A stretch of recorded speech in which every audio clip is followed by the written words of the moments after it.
હમણાં તુલસી વિવાહ આવશે અને માલધારી સમાજ બેઠો છે કે ઠાકરની જાન લઈને જવાનો કેવો હરખ હોય એટલે હો શ્યામનું નામ ન્યા તો જળ થલ દરણે પાળ્યા વચન હજી પેલો ઈ પરણે પેલો ઈ પરણે પેલો ઈ જાય જગ આખું ઠાકરની જાન લઈને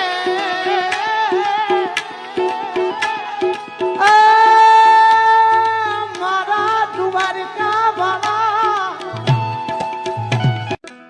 હમણાં તુલસી વિવાહ આવશે અને માલધારી સમાજ બેઠો છે કે ઠાકરની જાન લઈને જવાનો કેવો હરખ હોય એટલે હો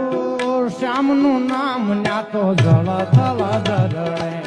પાળ્યા વચન હજી પેલો ઈ પરણે પેલો ઈ પરણે પેલો ઈ